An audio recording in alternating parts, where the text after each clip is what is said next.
पहला पाठ इब्रानियों का पत्र, अध्याय 9, पद संख्या 15, 15 से 24, 24 से 28। मसीह पहले विधान के अपराधों की क्षमा के लिए मर गए हैं और वह एक नए विधान के मध्यस्थ हैं। ईश्वर जिन्हें बुलाते हैं वे अब उसकी प्रतिज्ञा के अनुसार अनंत काल तक बनी रहने वाली विरासत प्राप्त करते हैं, क्योंकि ईसा ने हाथ के बने हुए उस मंदिर में प्रवेश नहीं किया जो वास्तविक मंदिर का प्रतीक मात्र है। उन्होंने स्वर्ग में प्रवेश किया है, जिससे वह हमारी ओर से ईश्वर के सामने उपस्थित हो सके। प्रधान याजक किसी दूसरे का रक्त लेकर प्रतिवर्ष परम पावन मंदिर गर्भ में प्रवेश करता है।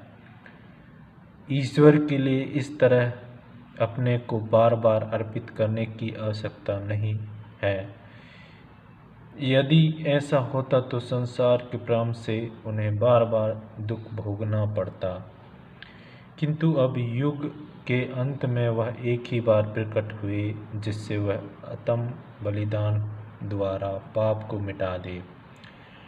जिस तरह मनुष्य के लिए एक ही बार मरना और उसके बाद उनका न्याय होना निर्धारित है, उसी तरह मसीह बहुतों के पाप हरने के लिए एक ही बार अर्पित हुए। वह दूसरी बार प्रकट हो जाएंगे, पाप के कारण नहीं बल्कि उन लोगों को मुक्ति दिलाने के लिए जो उनकी प्रतीक्षा करते हैं। यह प्रभु की वाणी है। सुसमाचार मार्कुस अध्याय 3, पद संख्या 22 से 30 तक। यरूशलेम से आए हुए शास्त्री कहते थे, उसे बेल्ज़ेबुल सिद्ध है और वह नरक दूतों के नायक की सहायता से नरक दूतों को निकालता है। ईसा ने उन्हें अपने पास बुलाकर यह दृष्टांत सुनाया, शैतान शैतान को कैसे निकाल सकता है। यदि किसी राज्य में फूट पड़ गई हो तो वह राज्य टिक नहीं सकता।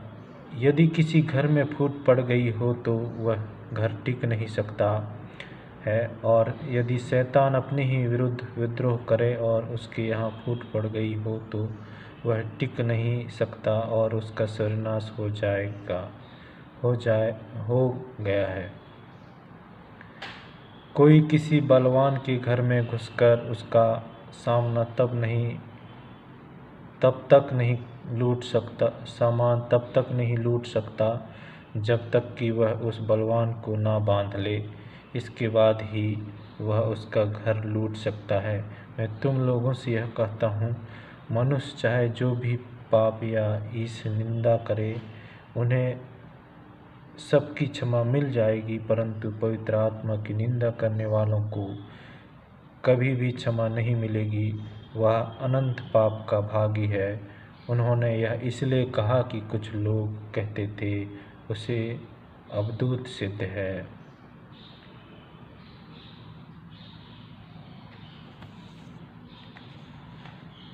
यह पवित्र सुसमाचार है। ख्रिस्त की जय। ख्रिस्त में मेरे प्रिय भाई बहनों कहा जाता है, सच्चाई और अच्छाई रोके नहीं रुकता, दबाए नहीं दबता, क्योंकि ये ईश्वर से ही प्रेरित होते हैं, फिर भी इन दोनों का विरुद्ध होता है। इसी तथ्य को आज के सुसमाचार में उजागर किया गया है। प्रभु यीशु ख्रिस्त ने न कभी किसी का बुरा चाहा और न किसी का बुराई किया। हमेशा गरीब, दुखियों, असहाय, बीमार, लाचार एवं पापियों का भला किया। लेकिन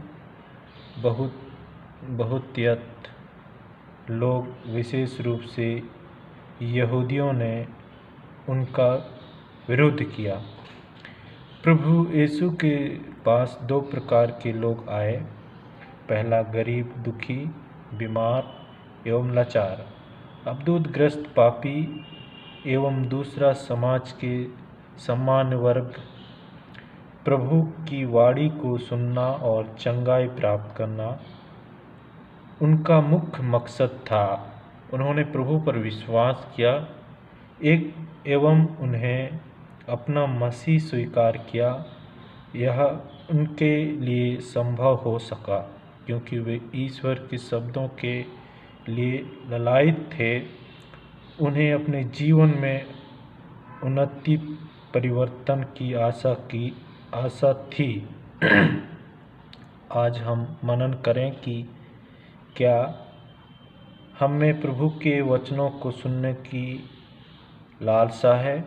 क्या हम अपनी जीवन में उन्नति के लिए ललायित हैं?